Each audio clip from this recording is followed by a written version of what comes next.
Welcome on behalf of the Donders Institute and Radboud Reflex. My name is Kees Leijenhorst, and tonight, we're going to speak about hormones. There's a lot of popular myth surrounding hormones, and especially very much gendered myth. Women are determined by estrogen, which makes them, on the whole, very moody, difficult to handle anyway. Men are determined much less by hormones, but if they are determined, they're determined by testosterone, which makes them competitive and aggressive and that kind of stuff. To what extent are these stories, these myths, true? And to what extent can hard science actually tell us what hormones really are, how they work, how they interact? This is going to be the subject of tonight. What are hormones? How do they determine us? How do they determine each other? How do they determine our brain and the brains of young adolescents, for instance? So what we're hoping for is that a lot of myth is going to be evaporated and we get a little bit more science, but also some really hard questions, like the question that advertised this evening: are we our hormones? To what extent are we really determined by hormones or not? And these are the questions we're going to discuss tonight. They're going to be discussed by two very eminent scientists. Lotte Gerritsen, who is Associate Professor of Clinical Psychology at the Universiteit of Utrecht, and Anna Tyborowska, who actually works here at the Donders Institute as a researcher and neuroscientist, but actually they are both neuroscientists and psychologists, so there's going to be a lot of very interesting interaction. The order of the night is as follows. Lotte will kick off with a brief lecture, then Anna will step in, and then Lotte is going to end again, so we have a bit of a sandwich formula tonight. After that, we'll have a discussion, and after the discussion, you may step in and you may ask your questions to the two scientists. There are a couple of rules for that, but I'm going to explain them when it's time for that. Without further ado, I give the floor to Lotte Gerritsen.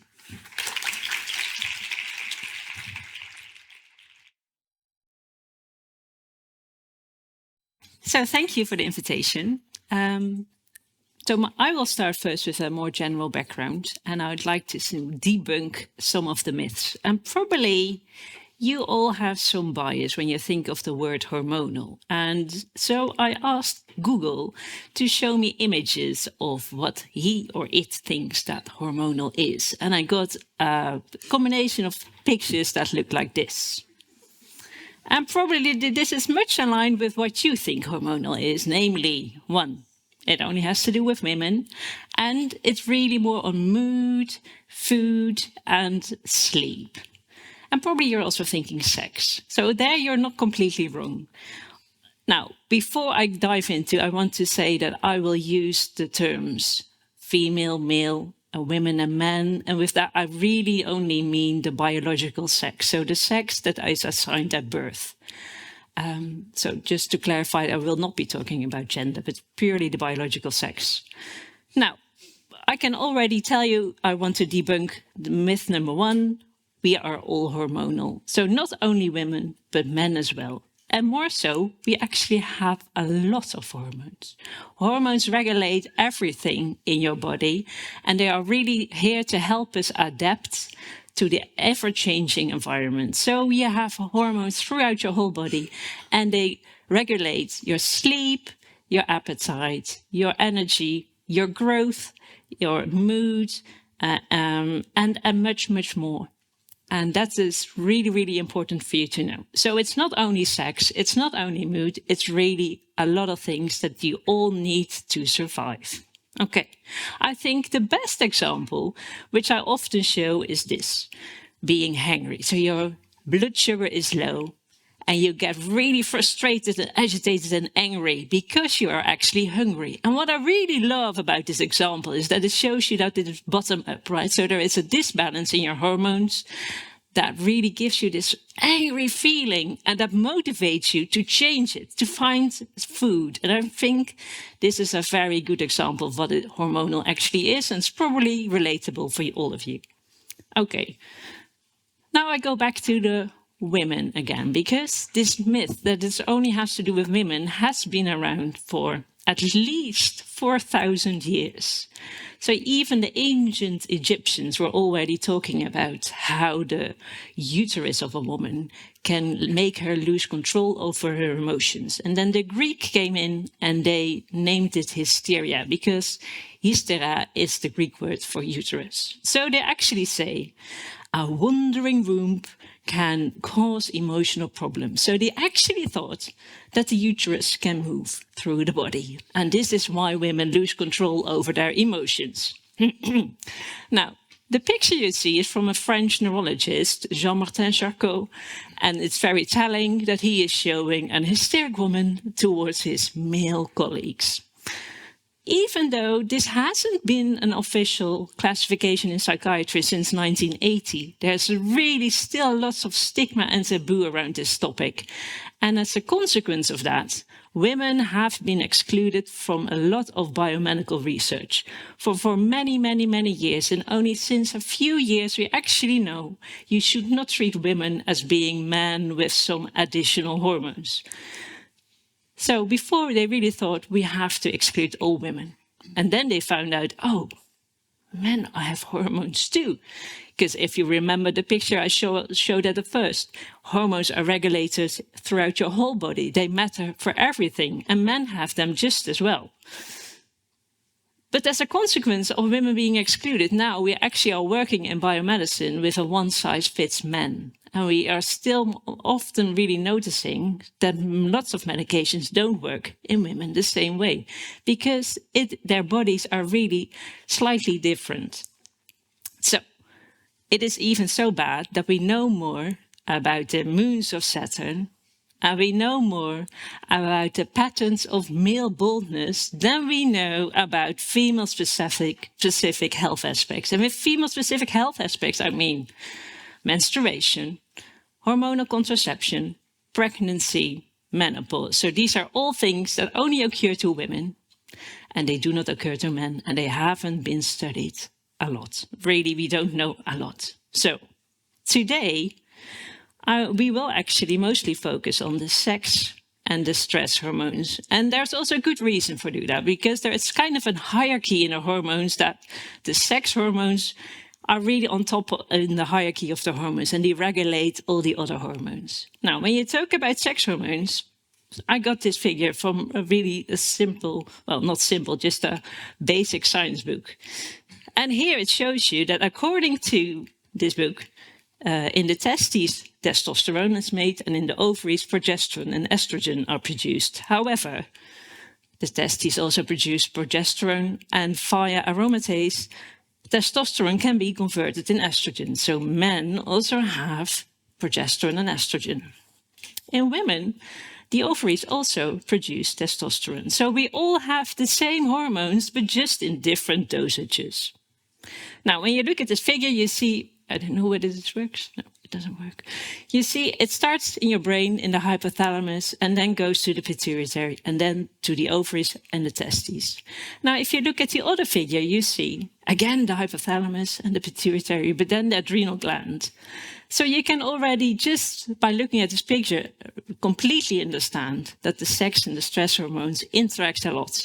And they are both matter a lot for our behavior and mood. And that's why we will focus on these 4 hormones today. Okay. Before I give the floor to Anna, I will want to briefly educate you on the menstrual cycle. I really, really like this picture because it shows you how complex it is. Well, you can roughly say that every woman has a menstrual cycle that you can divide in 2 phases. The first phase is the follicular phase, when your body is building the egg.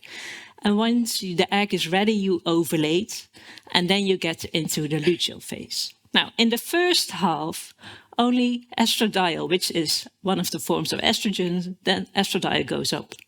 And then in the second phase, it is both estradiol and progesterone.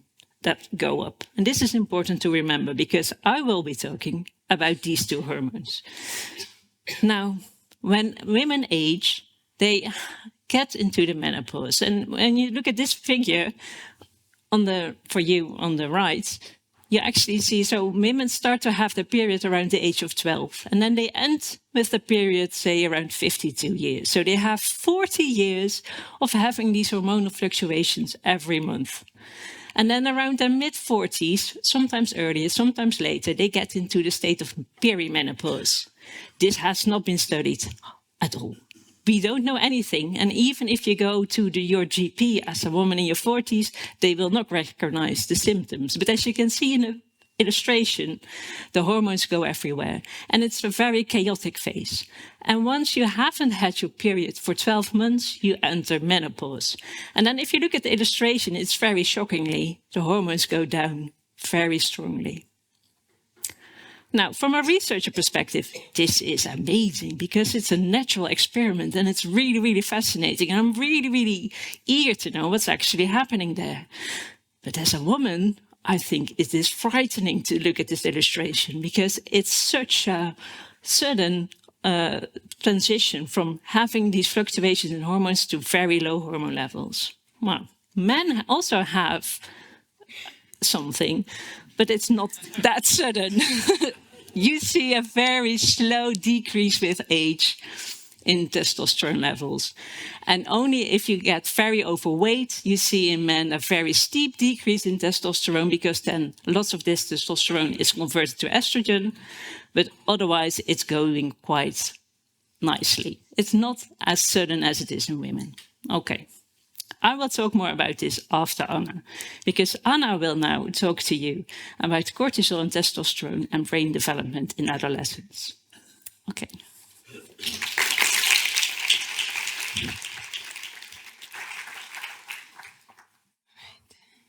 Thank you very much, Lotte. I will shift gears a little bit and focus on the brain. So we are often actually interested in what the brain does, what's going on inside it, but it often can also seem like it's a bit of a black box. So because of this, it's important to keep in mind that the changes that we observe with respect to emotions, with respect to mood, feelings, that they don't happen, they don't occur on their own separately, but they are also related to what is happening in our brains on the neural level. So getting a better understanding of what is happening in the brain may help us explain to some degree, may shed more light into the changes that we observe that we think are related to these hormonal fluctuations. For example, related to estrogen fluctuations or testosterone fluctuations.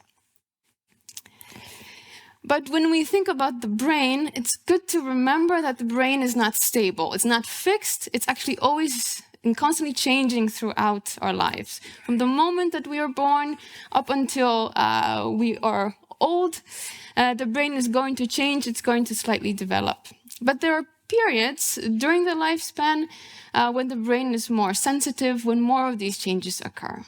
And this is particularly the case in the first phase of life, during childhood and adolescence.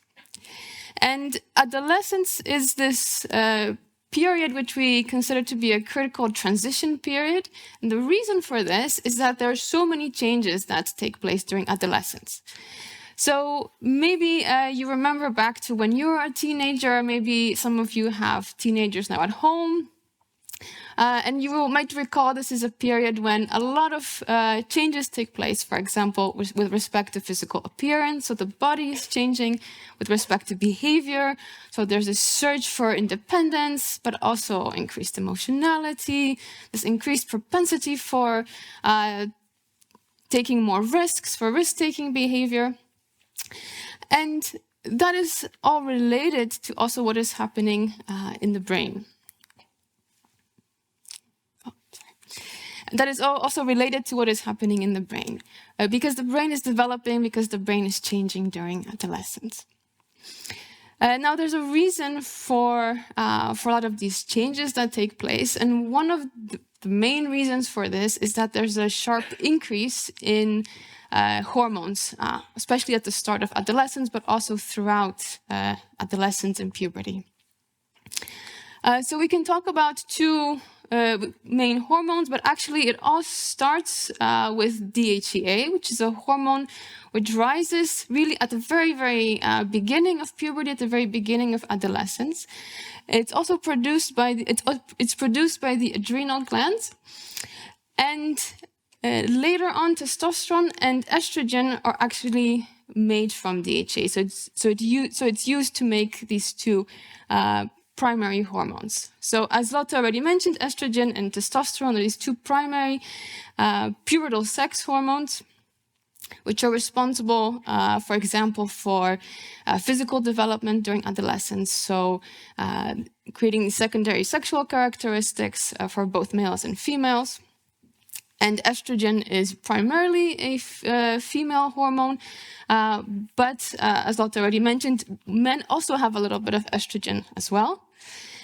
On the other hand, testosterone is predominantly a male hormone, but women also have testosterone. And actually, during adolescence, we see that testosterone levels increase for both females and males at the beginning of adolescence and also throughout adolescence. And of course, males are going to have relatively higher levels of testosterone, but we do see that the same pattern is present in females as well.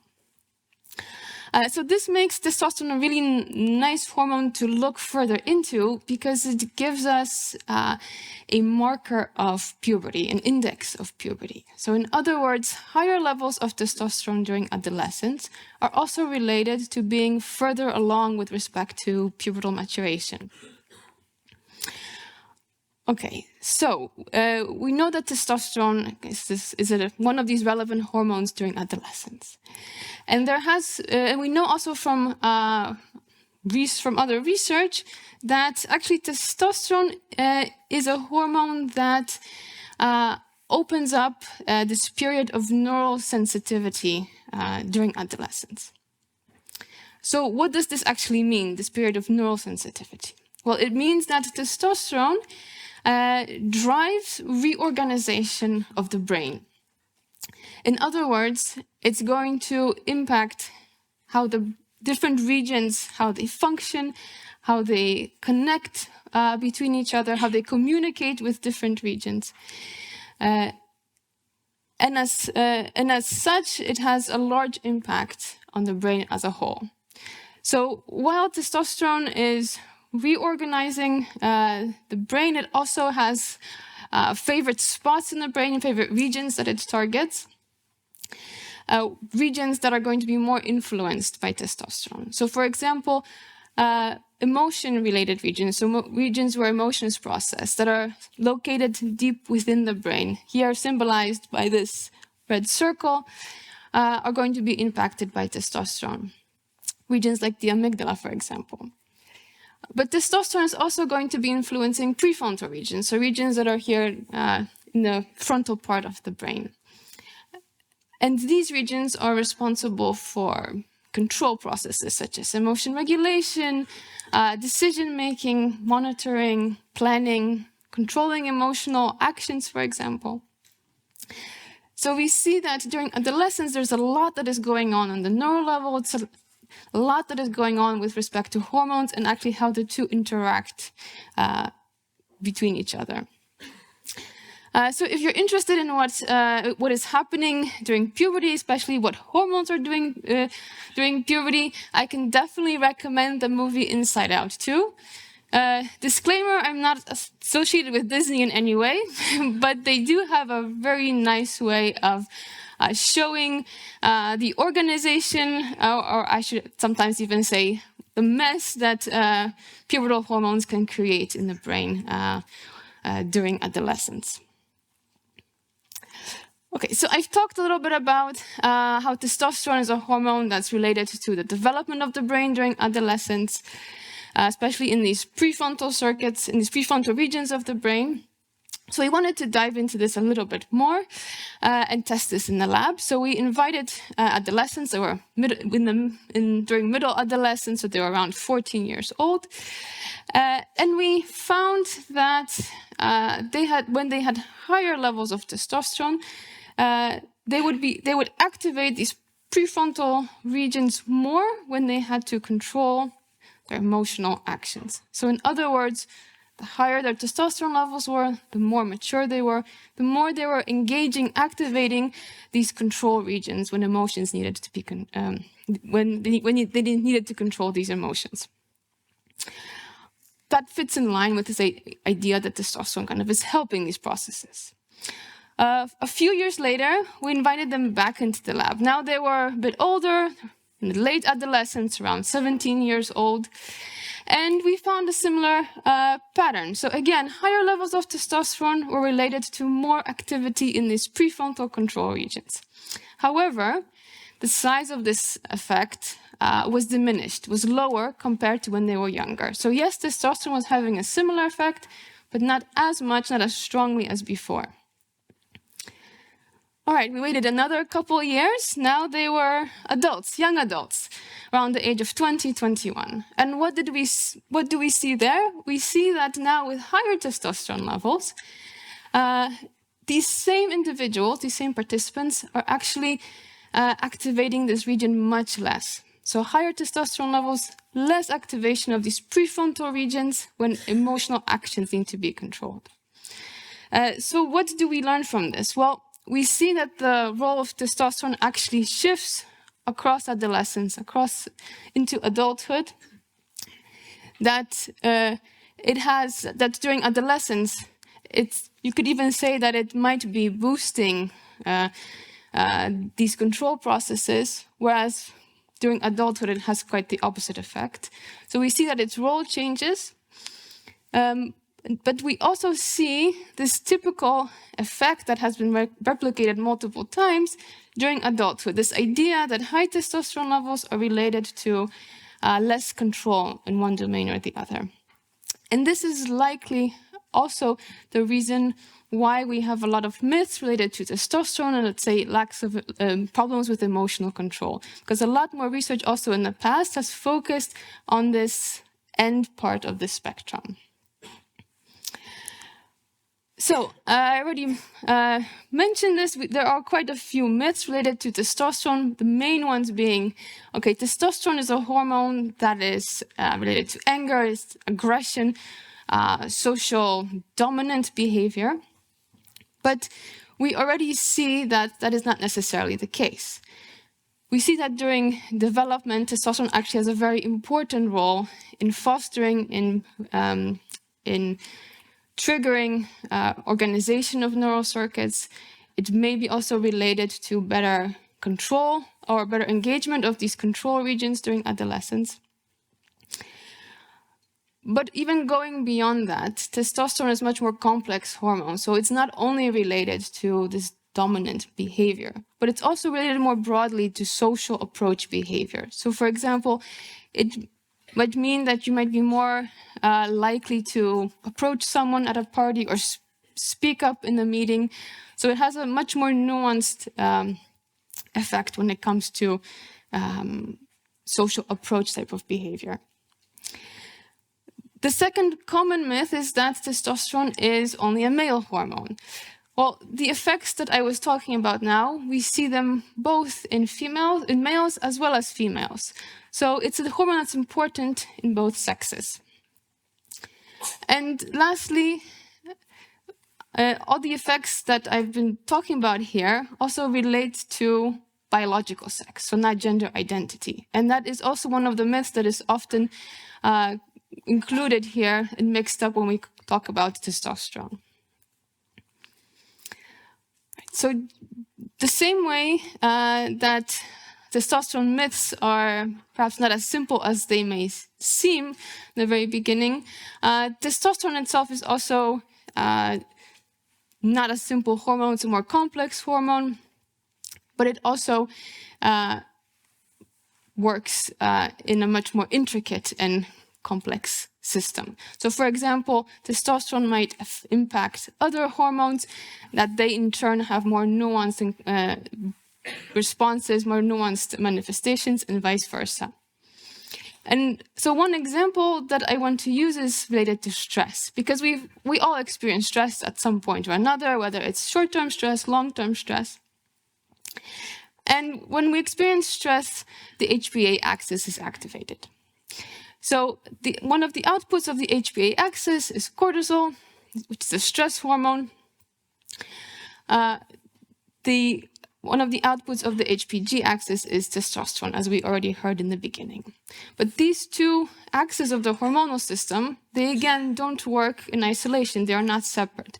They're going to interact and mutually influence each other. So for example, if the HPA axis is activated, it's going to diminish or dampen the activity of the HPG axis. What this means is that temporarily, there will be a change in the hormonal levels, for example, an increase in cortisol and a decrease in testosterone. So I want to briefly take a sidestep and go back to testosterone as this marker of puberty and its role in the development of the brain. So in a recent study, what we saw is that very early on in adolescence, around the age of 12 or so, testosterone was not yet impacting these prefrontal regions with respect to emotional control, as we had seen in later ages. However, when we looked at adolescents that had experienced high levels of stress early on in their childhood, so for example, they had numerous negative life events, such as maybe sickness or accidents or problems in the family, these 12-year-old adolescents were showing the same pattern as their older peers. In other words, here, higher levels of testosterone were already related to higher activation or more activation in these prefrontal control regions when emotional actions needed to be controlled. So this suggests that testosterone is already having a much more mature role in these adolescents. So what might this mean? Well, it suggests that a lot of stress, especially early on in childhood, may speed up the development of the brain and the hormonal system. So in other words, stress is going to make these systems mature much faster than they normally would. Now, this, of course, is not something that we want, right? It's not something that's beneficial. And there are strong indications that this could be a potential risk factor for the development of mental health disorders later in life, for example, anxiety or depression. But of course, a lot more research still needs to be done on this. And there will be various individual differences with respect to development of the brain, how hormones are impacting this development, and how exactly stress is going to interact with this and impact and cause specific risk for a given individual. And of course, this opens up a lot of other questions. So for example, what may be happening if we now introduce external hormones to the system, to this trajectory? For example, adolescents that are taking hormonal birth control, like the pill. Looking more specifically into female sex hormones, we would anticipate that estrogen or estradiol is going to have a similar effect on the brain, but still we need much more detailed research to see actually how that more female hormone is going to be impacting development. And this is not only a topic that is very big for us researchers, but we also see a lot of discussions in the general public, but also in social media, related to some of these issues. So for example, related to hormonal birth control in adolescence or adulthood, related to menstrual cycle tracking, but also just in general related to hormones during puberty. So we see that it's also a very societally relevant issue. And on that note, I want to give the floor back to Lotte, who's going to dive into the female sex hormones now.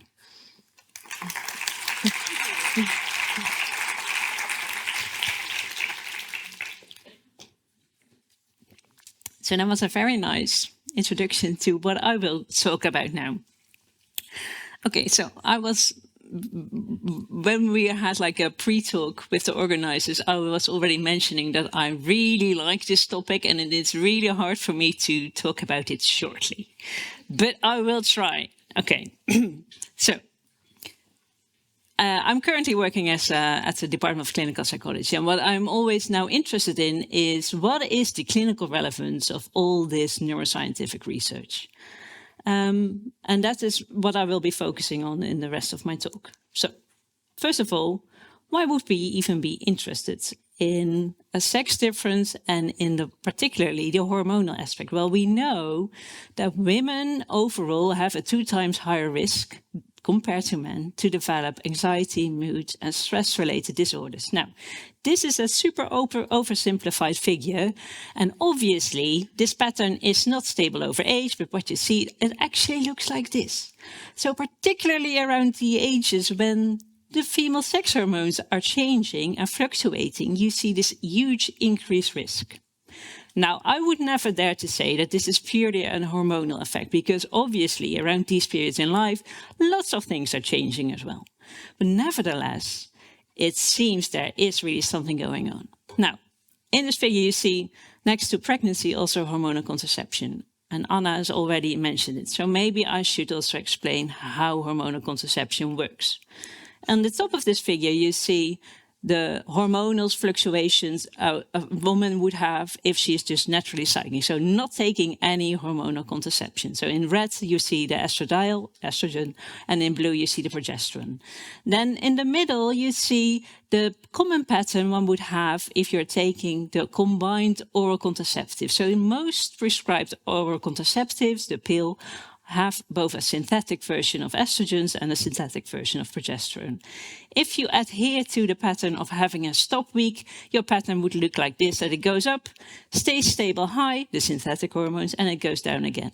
And then in the bottom, you see your endogenous hormones. They are stabilized on very low levels. Many women nowadays also use the hormonal intrauterine device. And if you use that, that only has a synthetic progesterone. And if you use that, then you have like a stable level of synthetic progesterone, and that only goes down very, very slowly with the age, with more years you are using it. This figure suggests that both your estradiol and progesterone are low. However, up to 30% of women still ovulate, which means that your estradiol actually does show a fluctuation. Don't worry, you're still really protected against pregnancy, but it's really astonishing that we don't know this, and we don't know who, and we don't know what the consequences are, because it has never been studied. So lots of things for me to do. Okay, so this is hormonal contraception. Now, if you look at this, you kind of get the gist that those who are taking hormonal contraception have a stabilized hormonal milieu, right? They have no fluctuations as the natural cycling women. And this it suggests that probably, or maybe, they will also show less variation in their mood, right? So this is exactly what we studied. We followed women for 30 days, and men, by the way, but I will not show you those results today. It will be very exciting to analyze those. So we followed people for 30 days with daily hormone assessments and daily mood assessments. And we did not only investigate their mood, but also investigated the levels of stress, the levels of agitation, how attractive they felt, the sexual desire, the need or the interest in risk-taking, energy levels, appetite, and sleep. Now, these are quite complex figures, but so in blue are those who are taking hormonal contraceptives, and in pink are those who are naturally cycling. And if there is a red dot, it means there is a level difference, but if there is a black dot, it means there is a difference in the variation. And what you can see is that those who are taking hormonal contraception actually show less variation, there's less fluctuations on, I have to look here, on how attractive they feel, their risk-taking, their energy levels, and they actually sleep better. Those who are taking hormonal contraceptions, they have higher sexual desire, and they also feel more attractive. The only thing where the natural cycling women scored better is that they felt slightly happier and they had more energy. Now, this is really interesting because, as Anna showed you, there's really lots of misinformation out there that the hormonal contraception would be bad for you. This is based on a few studies that were published about 6 years ago, where it was shown that indeed hormonal contraception is associated with increased risk for depression and even suicide. I still believe that it is true for a small group of women, because you can imagine if your mood is more towards the lower segment, so you're slightly more anxious, more neurotic, more negative maybe in general, then if you were to stabilize that, then you would miss out on the highs. But if you have generally a good mood, it may be actually nice to stabilize it. And similarly so, we also looked in adolescents and we followed them for a few years. Those who are taking hormonal contraception and those who are not. And what we see is really a stabilization on depression and anxiety, where you actually see a slight increase in those who are not taking hormonal contraceptives. So overall, I would dare to say hormonal contraceptives are not bad for you, but for some women, they may be very, very sensitive to it. And we really need to understand what's happening there. Now, I'm also still really interested in what's actually happening in those women who are naturally cycling. How are their hormones controlling their emotions? So this is, again, just a simple figure on the menstrual cycle for a woman. And what we kind of found was that right around ovulation, we see they feel most attractive and full of energy. And this was really solely related to the estradiol levels going up. Whereas in the end of the cycle, towards the period, we saw they are sleeping badly, they have low mood and very agitated. And this could be solely explained by their progesterone levels. Now, then I want to talk about the menopause. Because, as I mentioned, the perimenopause is really a transition phase that can happen already when you're 40 years old. And we do not talk about this enough. There's still a lot of stigma. There are even people who are saying women should not live past their 50s because then they are not reproductive anymore. Well, probably you do know that there are the most somatic complaints there are, like hot flashes and night sweats and all these. But actually women tell us, when we are working with, that they actually are more bothered by the psychological complaints. And what we then really find is that they are really bothered by feeling agitated and angry. So it's not so much the anxiety and the depression, but also really angry and agitation. They also have concentration problems and they sleep badly. Now, it could very well be, given that sleep is so really regulated by all your hormones, that it really has to do with your sleep. Because you can imagine, if you're sleeping really badly, you will also have concentration problems and you feel agitated. So this is really interesting. In Amsterdam, there's a huge study on sleep and menopause, and I'm really looking forward to their results. Okay.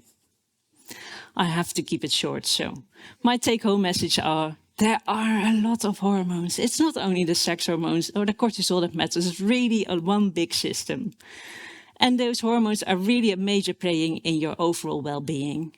And I think we are all hormonal, but I would not dare to say we are our hormones. Now, before I stop talking, I really want to make a note that knowledge should be empowering. But somehow when we're talking about hormones, this is not the case. Because one, we see there's all these social media influencers who are really sending out a lot of misinformation about hormones, menstrual cycle, and hormonal contraceptive use. And also we see that our results are being used to show that women are biologically weak and should just stay at home. Even recently in a national newspaper, there was this big opinion paper from a professor in pediatrics, and he claimed that the neurobiological findings that were found during pregnancy showed that women have a biological barrier to stop to work in high positions. I was really, really angry when I read that. And together with some colleagues, we wrote a counter piece, which was luckily also really published. But this is showing you that it's a topic with lots of discussions. And maybe we can go there now, Kees. Yeah.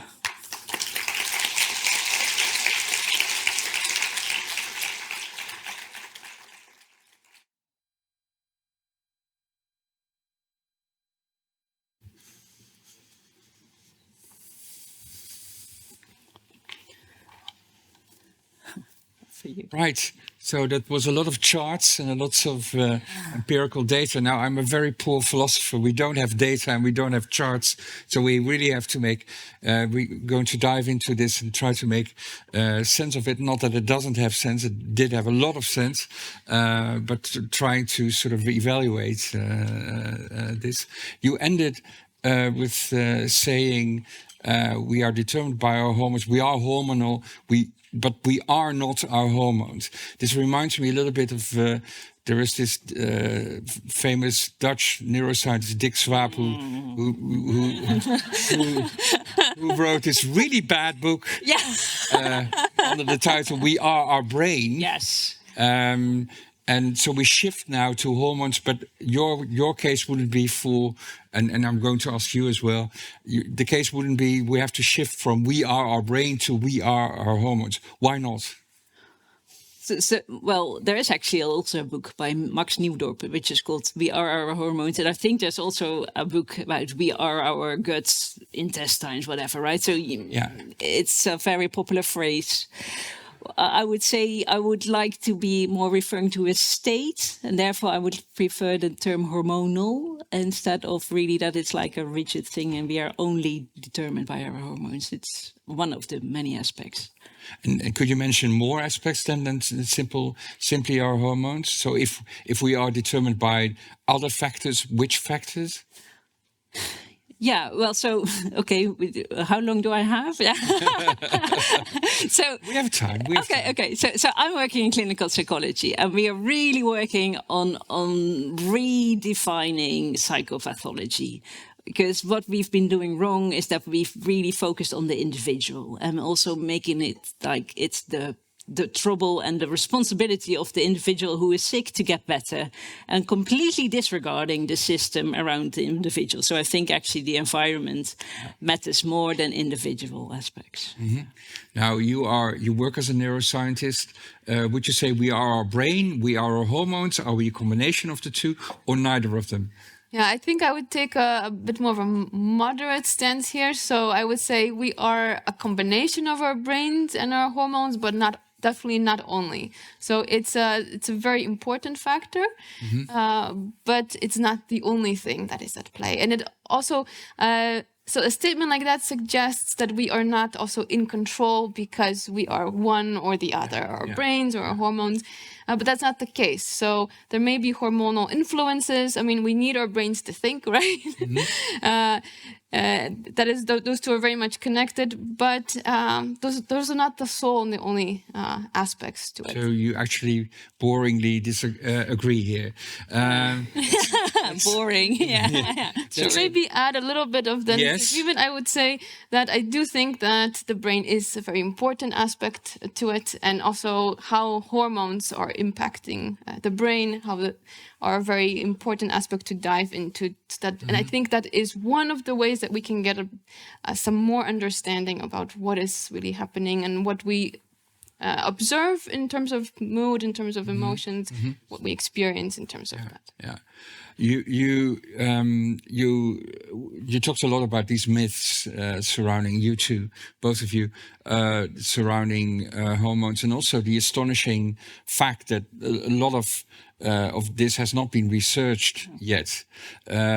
Now, the medical profession, at least also in this country, seems to feminize quickly. So more women in top positions, researchers that are... Is that affecting this kind of research, or is that, again, a little bit too simple and too basic a thought? It probably plays some role in it, but so... actually what has been happening, that up till, I'd say, 5 years ago, also female doctors made the same mistakes. It was really in their education. Yeah. So the education was really general, just all based on the male body. There was just no knowledge. It was just females are the same, but then just some add-on parts and some add-on hormones. Yeah, which makes everything messy.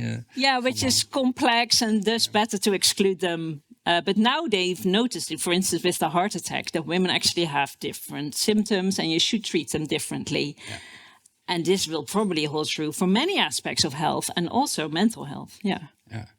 So it might have an impact. Yeah. And would you say where are we in 10 years? Maybe that's a question for you. Are we? So we are at the beginning of knowing all of this. Where are we in 10 years? What are you hoping for? I think where we are in 10 years and what I'm hoping for are two very different things. Yes, that's true. So I would hope that in 10 years we would have a much better understanding of what these hormones are doing. For me, the brain is one of these very interesting aspects, right? But it's not only the brain, but for me, at least, that would be a start as a researcher. So what are these hormones doing on the neural level? Hormones like testosterone, but especially also female sex hormones like estrogen, estradiol, progesterone. We, as was already said, we know so little about how these hormones influence emotion regulation, emotion control, and many other processes in the female brain, how that changes across the menstrual cycle, but also what is happening during development, during adolescence, during puberty. That is also another area which really is still quite understudied, also from a kind of fundamental neuroscience perspective. So my hope would be that we would know a lot more about how this looks like, how other factors like different types of neurotransmitters are going to be influenced by these hormones. So to get a deeper kind of fundamental understanding. Do I think we're going to be there? Probably not. I think this is an optimistic view. I think we're still lagging behind in being able to really adequately interpret what we get out from our studies. I think we still need to develop the methodology to really be able to get more specific, more detailed interpretation of this. But these are factors that are inherent to science. Are there also factors outside of science that impeding the myths that we just talked to, underfunding maybe because of that reason? Are these external factors? Are they important as well? Definitely. I think this is one of the big barriers that we face in having this research move forward, is to find funding and being able to convince grant providers that this is actually something relevant to study, and that it's relevant, for example, to dive specifically into female hormones and not have it as a control group for males, for example. These are two very separate things. So yes, definitely. I see you nodding. Yeah. So I immediately remember that I told you, so we are now applying as a female research network from within Europe for a big funding scheme, but then we were told we should diversify a little because somehow only women are interested in this topic, and we needed to include men to really get the funding, because otherwise we are not diverse enough. So that's like really telling, I think. That's quite telling. It's quite amazing, especially given what you were talking about. I think we all learned, but let's speak for myself, learned a lot, the fact that these hormones are not sex specific, but are actually, we all have these hormones, they work in different, but then I ask, where did these myths come from then? What is the origin of these myths? If the research is actually pointing towards us all sharing these hormones. I'm thinking how to diplomatically answer that. No, don't do it. Do it undiplomatically. Well, historically, science and research has been very male-dominated, right? Okay, I have my answer. Okay. A lot of focus has also been on that. Yeah. So science is less value free than we men have always thought. Oh, for sure. Yeah. Yeah. So I dare to say something political. Yeah.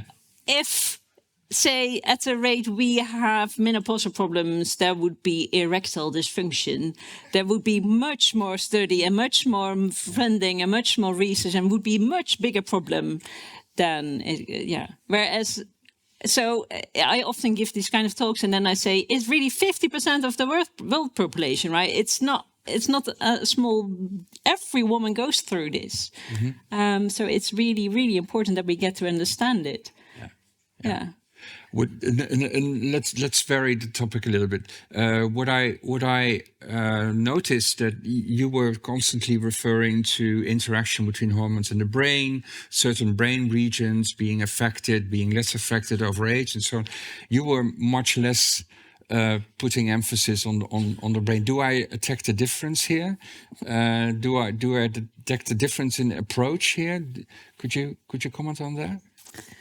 Yeah. So I used to do neuroimaging research as well, and I was a bit disappointed by what it brought me. And then now my work is really focused on what is the clinical benefit of any certain neuroscientific study. So then, to me, I found that neuroimaging will not give me the answers I need, because with just neuroimaging scans, we cannot say who is ill and who is not. We do not see any difference.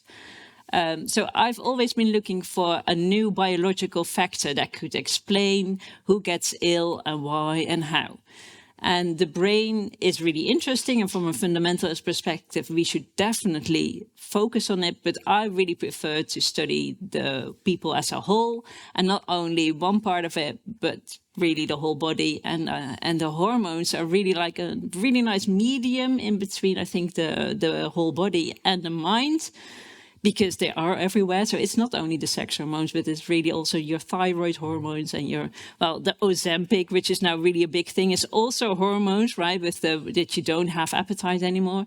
So it's really everywhere. And that's why I think it's the most potent biological factor, more so than the brain. Yeah. So, but you seem to have a really nuanced position, because on the one hand, you're looking for these biological factors, these biomarkers, as you mentioned them.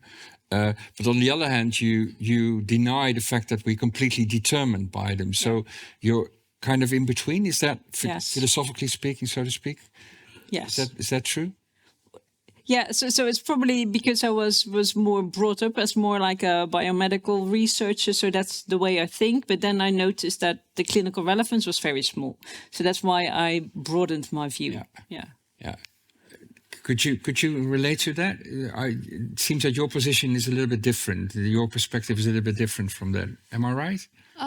In a way, but I mean, I think there's also a lot of nuance to it. So I wouldn't, like I said in the beginning, I don't think we are our brains. And actually, I started out as a psychologist, and then I switched to neuroscience because I like the fact that it's something a bit more concrete, more biological. Some might say more objective, and that allows us to find, different types of biomarkers. So the brain, I think, is one important biomarker that could be useful. And I think we are not there yet. So the translation to clinical practice, that will definitely take many more years to get there. So now we can talk about more general, more global processes, and that are still different. I agree, very difficult to differentiate in terms of disease, affective diseases. But I still wouldn't give up on that. I think having more insight knowledge at what kind of the normal processes are, how for example, how development should normatively take place, is still going to give us a lot of very important information on where things might go wrong. And then that is something that hopefully later on we can target more specifically. That is at least my hope for the future. And the same goes for hormones. So I completely agree with Lotte that hormones are very potent biomarker. And for me, especially how they interact with what is happening in the brain. Yeah. So we have a bit of a different perspective, but they seem to be complementary rather than antithetical. Yes. What about you showed? I think all these fake news sort of social media things about hormones. Now, based on your research, if you got, let's say, a couple of million to educate the Dutch, in this case, the Dutch audience, what would you tell them? What would be the right message? You showed all the wrong messages in social media, but what would be the right message then? Yeah, so that will probably be a very boring message, consisting of one, it's a very individual story. So what works for person A doesn't necessarily work for person B. And also, again, that we don't know a lot yet. Mm-hmm. Yeah. So that's a very boring story. Yeah, but based on what we know, is there anything you could correct? Because you showed these messages and you told us they were all, again, myths and misinformation. But what would be the information then? Yeah, so then that's based mostly on. So most misinformation is on the hormonal contraception, as I told you. I think. So this is very complex. So hormonal contraception, I think it. So say 20 years ago, every girl at the age of 14 just immediately got on the pill by her GP without even really discussing and thinking about it. So that was, I think, wrong. And then I completely understand that this huge contra wave came, that they were all against hormonal contraception because you're taking a pill whereas you're not ill, right? Usually you take medication when you're ill, and here you're actually taking medication whereas you're not ill, but for birth control.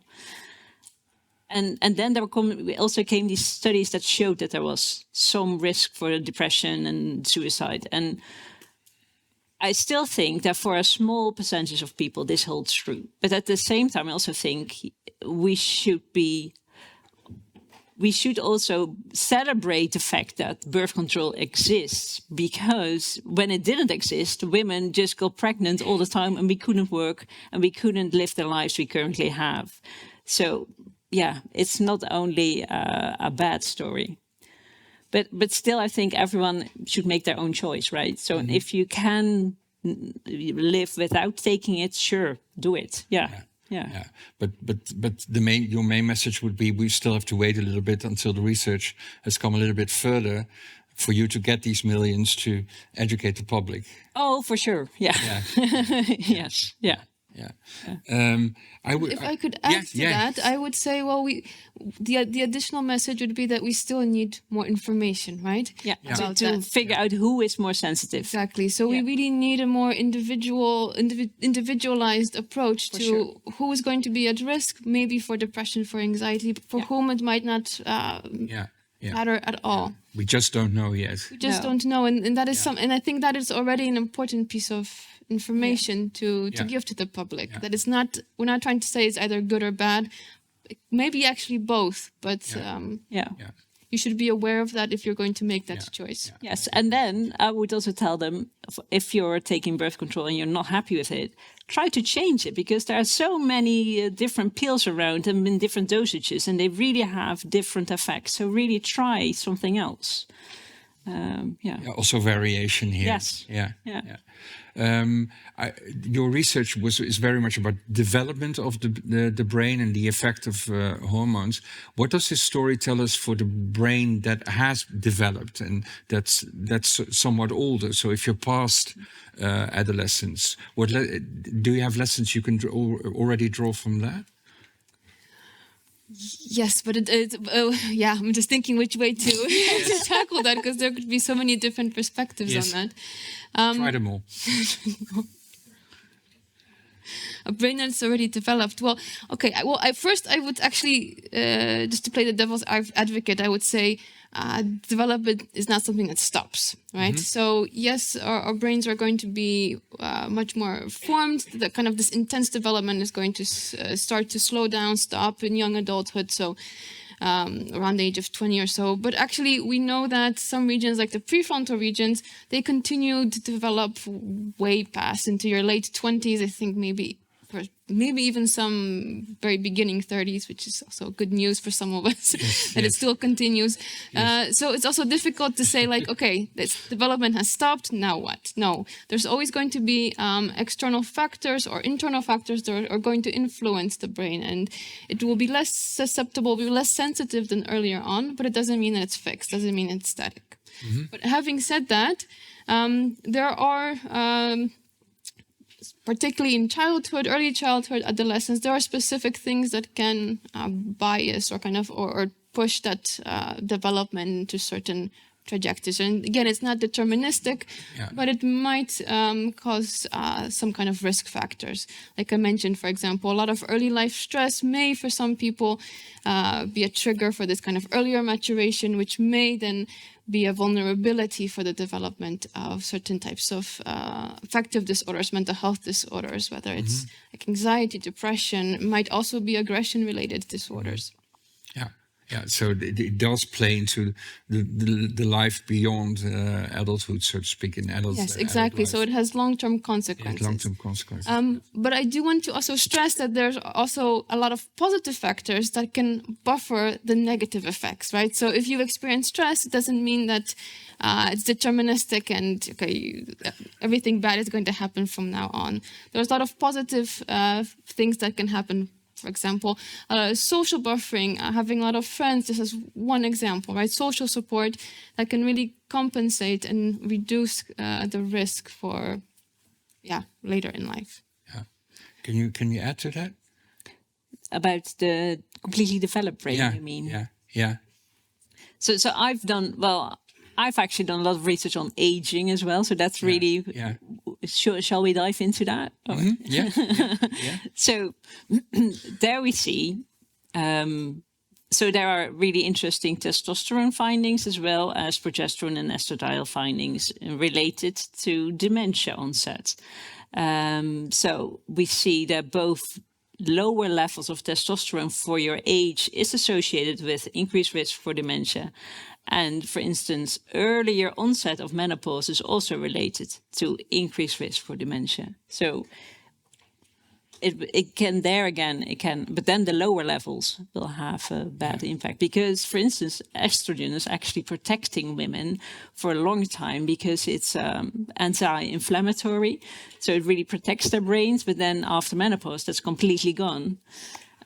So that's why it's better to have menopause at a later age, but you cannot really affect that. Yeah,